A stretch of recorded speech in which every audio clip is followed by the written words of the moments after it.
It's the Luca Patriots Thursday. My name is Pete Donaldson. We rounded off the show on Monday, speculating about certain legal cases, and we're not going to continue that. We've been assured and informed and demanded upon by producer Bruno not to do any of that. So what we're going to talk about, Luke, for crying out loud? Oh, that's my preparation completely fucked. I had a full fucking dossier about so many people. Yeah. For crying out loud. Oh, you got some of honestly. your conspiracy theory stuff as well.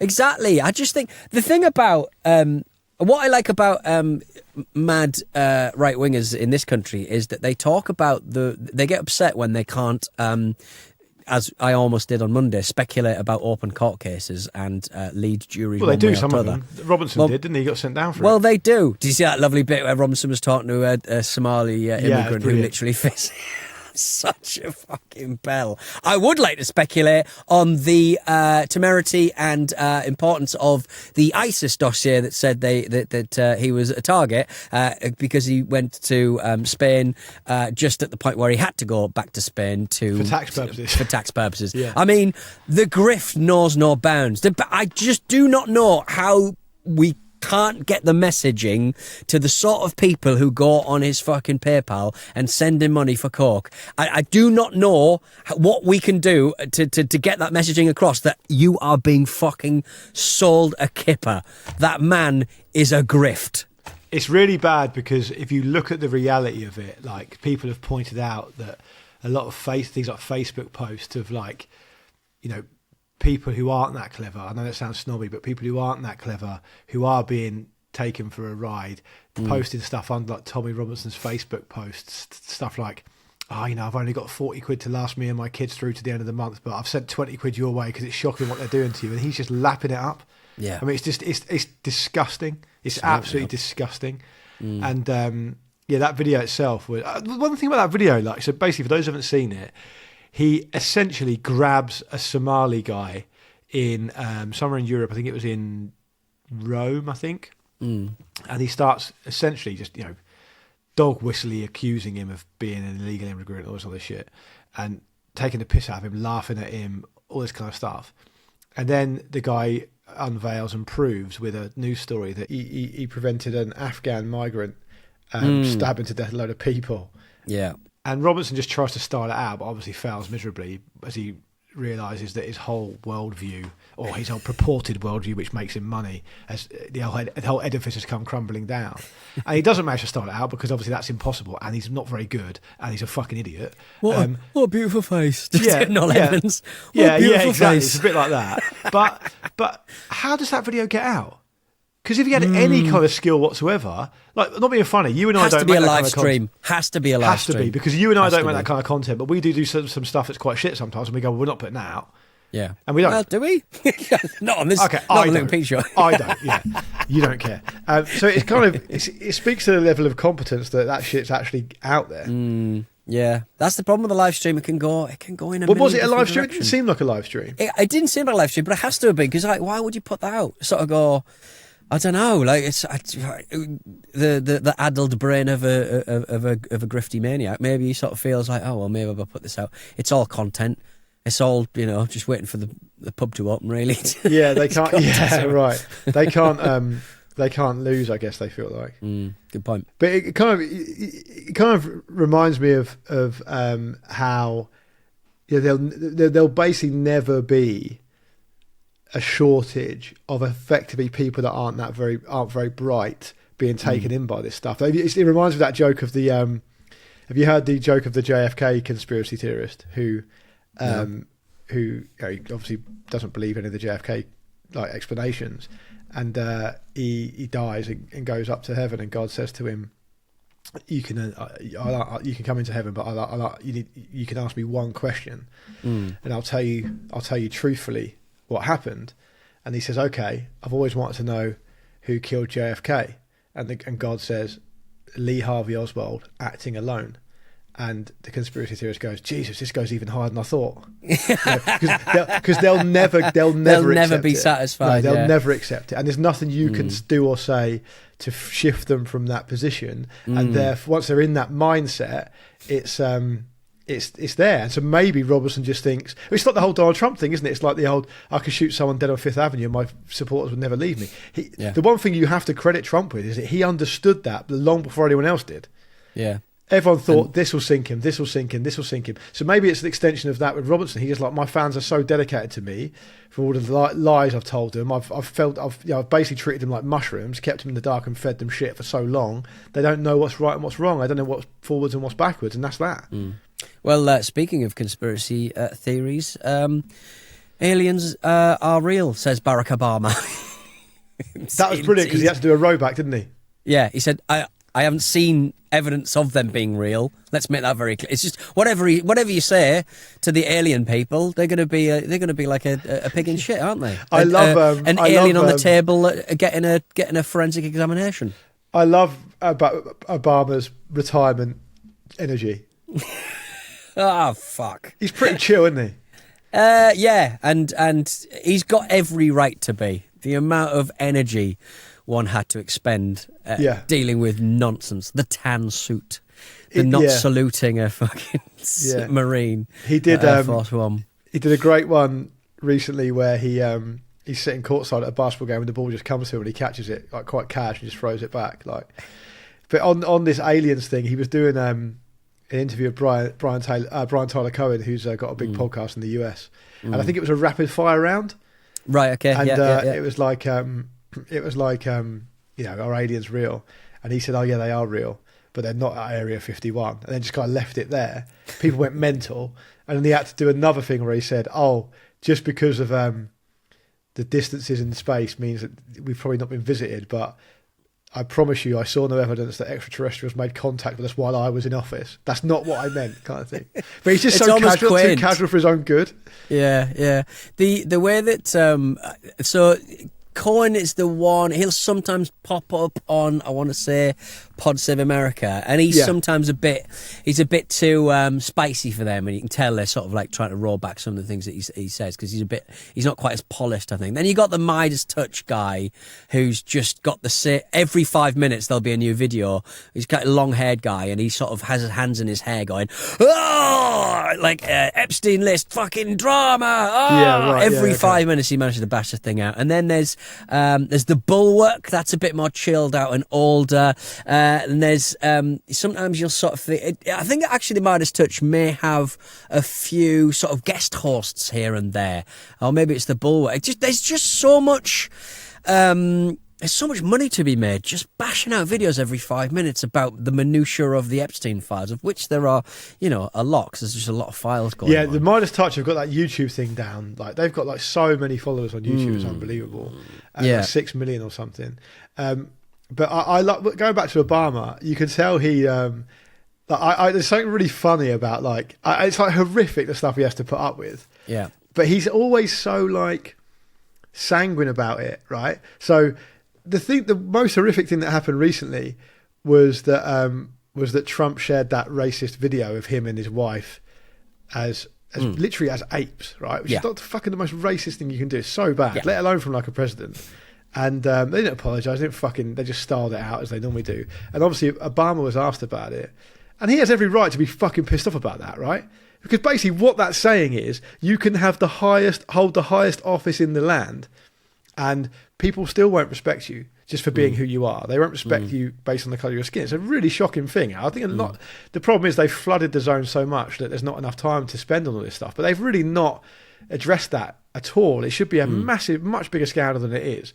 Anyway, when Obama's asked about it, he's just like, well, the decorum for that office has disappeared in recent years, and and he always says, folks just don't treat it like they should, and that's kind of it. And I just think to myself, how are you able to be so calm?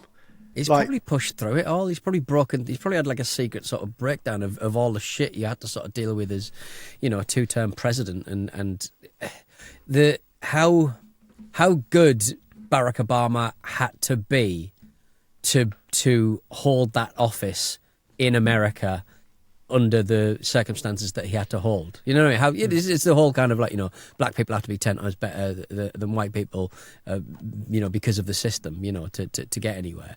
And because he's presidential, because he's the last sort of presidential candidate we've seen sort of recently. He's just a better man than everybody else, isn't he? I'm really looking forward to these public testimonies from the Clintons.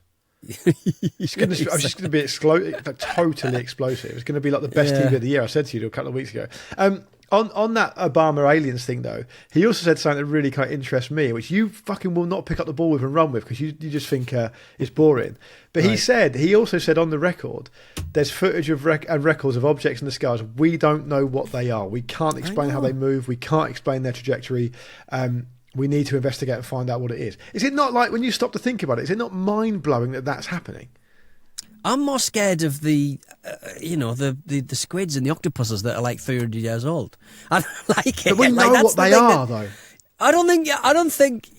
They always say that like they've had a look around 20% of the sea or something. You know, that's the thing that scares me. That's visceral.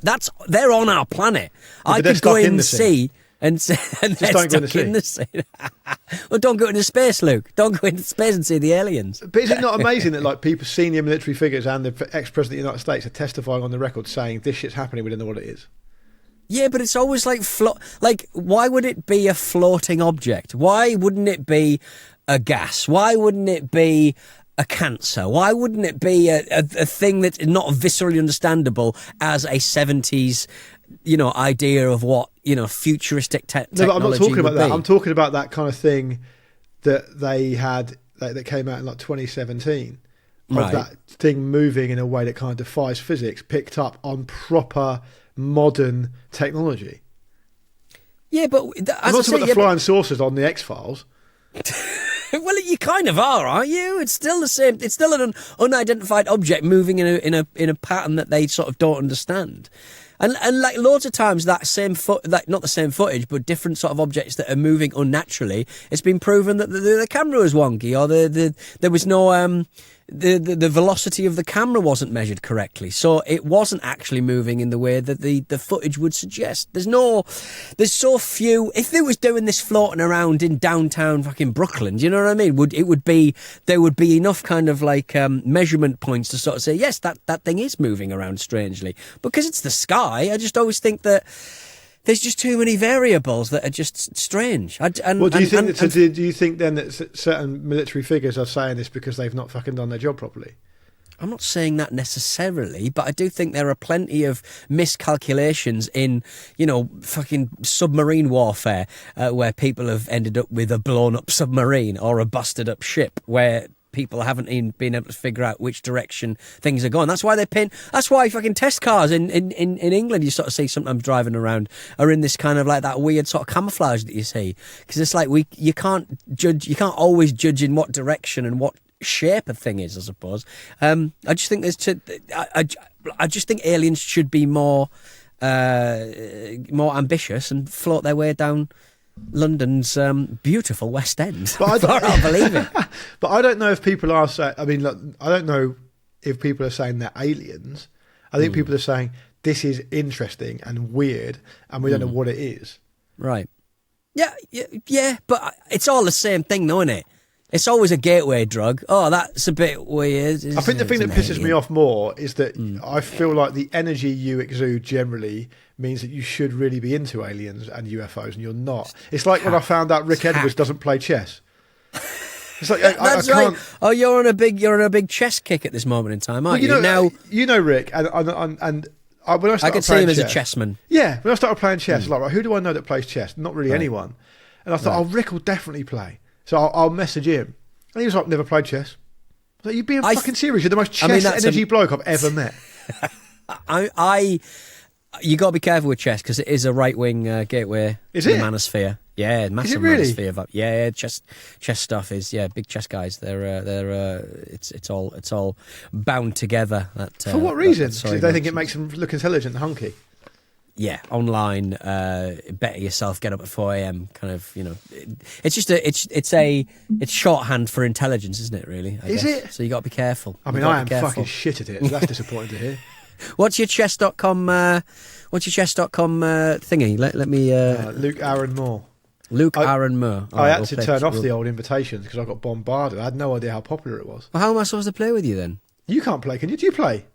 No, but I played chess. I know where the pieces go. Well, you can add me as a friend and we'll play. It's right. I can challenge you to a game, but got a load of people. And obviously, it's chess, right? I can't play 500 games at once. No, I'm Pete Donaldson 1. I'm Pete Donaldson 1. Get in touch. Let's play. All right, I'm up for it, and we can report back how we get on. But I actually beat someone the other day. The first game I fucking won. Oh wow, that's amazing! Because I have only ever drawn through time limits. Because you forget to move, probably. So have you already got a profile on chess.com? Yeah, I think because Alex Gonzalez plays religiously. He's a talent. Is Alex? I mean, he spends I'd all love his to time play against him. Just vaping and playing chess. Yeah, get him when he's pissed. I'll easily get him when he's. Yeah, that's what I mean. I've said it before on the show. He spends all of his week building, all of his sort of like Monday to Friday building his profile and building his league positioning in chess.com, and then at the weekend he just drinks cans, smoking vapes and ruins it because he's pissed. That is a very nice way to live one's life. What a way to live your life. Let's have a break, Peter. When we come back, we've got a battery submission that we simply must look at. Oh, God. Welcome back to the Luke and Pete Show. Now, I am lucky to be in charge of the Battery Daddy. I've got my hands on its little clasp. How's Battery Robot doing, by the way? He's a... Hello. No, not that one. I'm fine, thank you. I think you've been playing chess. Let's have a game of chess, Luke. You'll beat me, Battery Robot. You've got artificial intelligence. No, just batteries in my belly. Nice. Yes, he'd be exciting to play chess against. I think he'd certainly have the distance because he's full of batteries. His belly's full of batteries, and he wouldn't get tired. And no, he wouldn't get tired. He wouldn't constant get pissed and feeding forget. of batteries. What have we got for batteries this time round? Because we do have an entrant.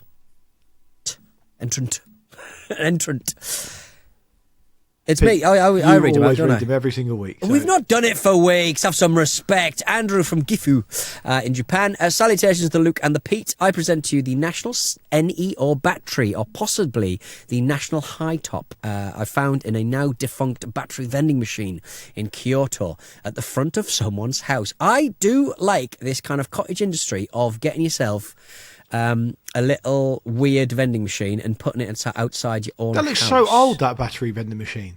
It looks proper 1970s stuff, isn't it? But they've clearly maintained it pretty well. If it's only just, kick the bucket. You see sort of ones out in the sticks, and it's not your dirty sort of, schoolgirl pants sort of stuff. You get like people who sell like pancakes rolled up in a little sort of glass jar, plastic jar, and it's like you just have like little delicious, nutty, chocolatey crepes that people are selling great. in the middle of nowhere. It's absolutely brilliant. I absolutely love it. So yes, Andrew from Gifu's come up with the lovely. I think the battery robot would absolutely love getting up close and personal with this national battery vending machine in Kyoto. But the batteries that they're advertising for 270 yen, 200 yen. And so you can get, I think you can get two D cells for 270 yen, which is about, God, nowadays probably in the high ones, and 200 yen for two big old batteries, and 270 yen for £1.30, 270 yen today. Is apparently. it right? Goodness me, yeah, not too bad. The yen really is in the floor. It's amazing. I've not been such a long time. What do you reckon to these ones then, Lukey Moore? Andrew National Gifu's Neo. National NE. National's a big brand, I suppose, so National Neo. We've not seen them before. It's a brand new player. We've not had those submitted before, so no matter how old they are and whether they're in a vending machine or not, the National Neo / National High Top is a new player. So congratulations to you, Andrew. I'm imagining Andrew living in the it's sort of north of Nagoya, where obviously Nagoya Grand Passate ply their trade. I just imagine Gifu's got a nice sort of castle. Just Andrew's sitting in the middle of his lovely castle, looking out on all of the rest of Gifu. Yeah, lovely. I mean, it's about. When was the last time you visited? A couple of years now. I need to pull me fingers out. I tell you what. Shall we do an email from? Why don't I read an email before we chip off? Oh, before you doze off by the sounds of things. Yeah, I'm tired today. I've got a 2-year-old. You've had a stinker. How's your toddler sleeping? Sleeping fine. Potty training is going poorly. Anybody got any tips to just get this nailed? It's cracking on for 3 now. This needs to be sorted out. Yeah. It's getting. I'm in the same position. Our potty annoying. training has been non-existent. It's getting annoying. Yeah. Annoyingly, like she doesn't seem to notice. The modern nappies just suck the moisture away anyway, and they don't notice that they've pissed. So even the days where we're going pants off Saturday, and she doesn't notice. Well, you've done that for years, pants off Saturday. I did pants off Saturday. That's obviously a rule that that's not even about potty training. It's just something that we're doing every Saturday. But pants off Saturday is just. And then I tried to buy these like sort of training pants that are kind of like half nappies, half pants. She doesn't notice when she's wearing in them. It's really quite demoralising, if I'm honest. We've not made any progress either, but I think it will come in time. You've got a couple of months on us, but I just think maybe there's a sweet spot and we've missed it, and that's him now till he's 18. It is more difficult for boys apparently. Apparently, girls get it. It was mad. Like the other morning, I've stopped setting an alarm in the morning because my son just wakes up so early. There's no point. And then we're talking about 5:45 basically every morning. Ready to start the day, right? It's barbaric, right? And then randomly the other morning, luckily it was a day I was working from home, just slept until 7:45. I just woke up and I was like, what the fuck? It's light outside, what's going on? I was completely discombobulated. Yeah. And I went into his room, he's asleep, and I almost like, I had to stop myself saying, what are you doing? Because I was really pleased. I actually wanted it to carry on, so I was like, well done. Well done. Well done but for it's sleeping. the uncertainty that gets you. So people who haven't got kids think, oh, the early mornings will be tough. And of course, they can be. But to me, it's the unpredictability. Yeah. You could be woken up at 5:45. But you could be woken up at 4. But you also could be woken up at 8. At 8 o'clock. Have a nice sleep. It means you can never rest. It means you can never rest. You're literally waking up at 3 o'clock in the morning going for a piss and you're going, I mean, this could be 2 hours or this could be another 4 hours. Who knows? I think I just heard him. Yeah. Yeah. Anyway, I did walk past her room last night, and she was having, I think, a big sweaty nightmare, and she shouted, "Daddy!" And so I was able to just walk in immediately. So I go, yes, and it was great timing. I felt it was quite lovely that she's sort of having a bad dream and that's the person she shouts at. And I'm physically not an imposing individual, so can't protect her in many senses. No, but you're full of love. And that's I'm full of love. That will what time does your daughter normally wake up in the morning on average? You don't want to know. I do want to know. Stop pressing that bruise. Stop Just it. tell me. Stop it. It can be, it's never before 7. Fuck off. Seriously, fuck off. Disgrace. Look, where the rubber hits the road is going to be where the bars come off the cot and the cot becomes a bed. I think that's going to be my boy's in a big boy bed now. In a big boy bed, right? Yeah. Okay. Yeah, when she can escape, that's going to be a real. I just feel like he got too big for the cot. Like it felt like he was penned in. Yeah, I don't know. So I simply bought a bed and ordered my wife to put it together. Brilliant. Anyway, email yes. here from Ewan before we go. Ewan, hello to you. He says, Hello, hi Luke and Pete, following on from your recent correspondence regarding trains and their thresholds regarding hitting animals. Oh, it's one of those emails. If you're of a nervous disposition or a vegetarian or you don't like hearing about this kind of stuff, bear it in mind. Ewan says, I thought I'd get in touch to say that I've recently been on a train that hit a cow on the Dartmoor line, brackets Exeter to Oakhampton. Whoa. While the train did not derail, there was a big jolt and it was genuinely quite terrifying for about 10 seconds. It turned my 40-minute commute into a 5-hour one with the train unable to move forwards as we had to wait for a train to become available from Exeter to come and rescue us just to take us back to where we had come from. Then had to wait for taxis to take us back to deepest, darkest Oakhampton. Overall, it was not a fun experience, although I'm sure the cow probably came off worse. Keep up the good work. I enjoyed the semi-recent appreciation of the name Ewan across the Luke and Pete Show and Ramble, even if mine is not spelt the correct way. Many thanks, Ewan, spelt E-W-A-N. We were talking about my friend from school, Ewan, who spelt E-U-A-N, but I should let you know, Ewan, that I have a brother-in-law who spells his name E-W-A-N, who is a lovely chap, and so I'm not averse to Ewans who spell it that way at all. Yeah. Well, I wish someone would release the Ewan files on this whole sorry situation. That's disappointing to finish on. I think we should all have files. What would be in your files? Boring. Somebody Very this guy wrote a lot. This guy sent a lot of emails.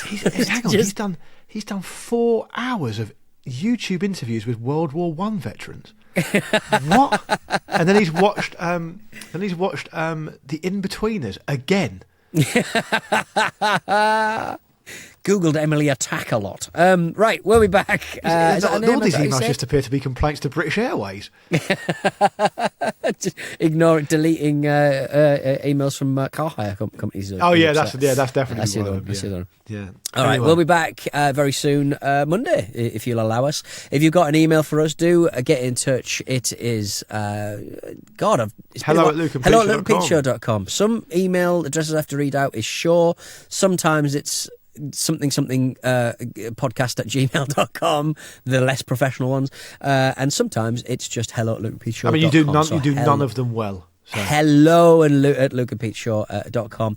We'll be back on Monday. Look after yourselves and each other, and get those batteries in the fucking robot for crying out loud. Lots of love. I've added you as a friend on chess.com, by the way. I'll get right on it. Right, ta-ta. Pawn to E5.